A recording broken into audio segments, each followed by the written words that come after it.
നമസ്കാരം. ആ മകളുടെ വാക്കുകൾ കൂടി നിന്നവരുടെ മനസ്സിനെ വല്ലാതെ വേദനിപ്പിച്ചു. അരമണിക്കൂറിനുള്ളിൽ അച്ഛൻ വരാമെന്നാണ് പറഞ്ഞത്. അതിപ്പോൾ ഇങ്ങനെയായിരിക്കുമെന്ന് കരുതിയില്ല. എന്താണ് സംഭവിച്ചതെന്നറിയില്ല. ഇങ്ങനെയാണ് ഇവിടെ കൊണ്ടുവന്നത്.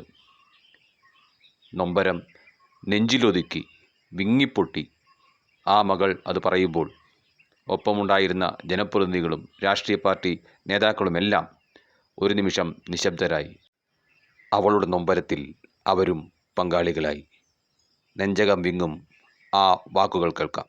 சொன்னேன் அப்பா என்ன சொன்னேன் கூப்பிட்டு 1/2 மணி நேரத்தில் இப்போ வந்துடுறேன்னு சொல்லிச்சு. அதுக்கு 1/2 மணி நேரத்துக்கு வந்து பார்த்தா இப்படி கொண்டாந்து போட்டிருக்கிறாங்க. என்ன நடந்துச்சுன்னே தெரியல. மயக்கம் மட்டும் விழுந்துச்சுன்னு சொல்கிறாங்க. மயக்கம் மட்டும் விழுந்துச்சா நீ அவங்களும் எதுவும் பண்ணாம ஆண் எது விரப்பிச்சான்னு தெரியல. ഇന്നലെ വൈകിട്ട് 4 മണിയോടെ അനക്കമറ്റ നിലയിൽ ചുരക്കുളത്ത് പട്ടയഭൂമിയിൽ മുരുകനെ കണ്ടെത്തിയെന്നും ഇവിടെ എത്തിയ വനംവകുപ്പ് വാച്ചർമാർ ഇയാളെ കോവിൽക്കടവ് സഹായഗിരി ആശുപത്രിയിൽ എത്തിച്ചെന്നും ഇവിടെ നടത്തിയ പരിശോധനയിൽ മരണം സ്ഥിരീകരിച്ചെന്നുമാണ് പുറത്തു വന്നിട്ടുള്ള വിവരം.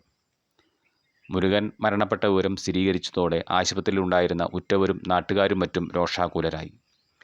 പ്രധാനമായും വനംവകുപ്പ് ഉദ്യോഗസ്ഥർക്കെതിരെയായിരുന്നു ഇവരുടെ രോഷപ്രകടനം. ഒരു ഘട്ടത്തിൽ ആശുപത്രി മുറ്റത്ത് പാർക്ക് ചെയ്തിരുന്ന വനംവകുപ്പിൻ്റെ വാഹനം അടിച്ചു തകർക്കുന്നതിനും ശ്രമിച്ചു. പോലീസും സ്ഥലത്തുണ്ടായിരുന്ന ജനപ്രതിനിധികളും രാഷ്ട്രീയ പാർട്ടി നേതാക്കളും ചേർന്നാണ് ഇവരെ പിന്തിരിപ്പിച്ചത്. മുരുകൻ്റെ കുടുംബത്തിന് നഷ്ടപരിഹാരം നൽകണമെന്നും ഇവരിൽ ഒരാൾക്ക് ജോലി നൽകണമെന്നുമായിരുന്നു പ്രതിഷേധക്കാരുടെ ആവശ്യം. ഇത് അംഗീകരിക്കാതെ മൃതദേഹം പോലീസിന് വിട്ടു നൽകില്ലെന്നായിരുന്നു പ്രതിഷേധക്കാരുടെ നിലപാട്. മറയൂർ എസ്.ഐ മാഹിൻ സലീമിൻ്റെ നേതൃത്വത്തിൽ സ്ഥലത്തുണ്ടായിരുന്ന Kanthalloor panchayat president S Sivanraj, member Renuka Rajendran, Marayoor panchayat president Jomon Thomas എന്നിവർ അടക്കമുള്ള ജനപ്രതിനിധികളും സ്ഥലത്തുണ്ടായിരുന്ന രാഷ്ട്രീയ പാർട്ടി നേതാക്കളുമായി ചർച്ച ചെയ്ത് പ്രശ്നം പരിഹരിക്കുന്നതിന് നടത്തിയ നീക്കം വിഫലമായി. വിവരമറിഞ്ഞ് ഉടൻ മൂന്നാർ ഡിവൈഎസ്പി ചന്ദ്രകുമാർ സ്ഥലത്തെത്തി. DFO അടക്കമുള്ള വനംവകുപ്പ് ഉദ്യോഗസ്ഥരുമായി ചർച്ച ചെയ്ത് പ്രശ്നം പരിഹരിക്കാമെന്നുള്ള ഡിവൈഎസ്പിയുടെ നിർദ്ദേശം പ്രതിഷേധക്കാർ അംഗീകരിച്ചു.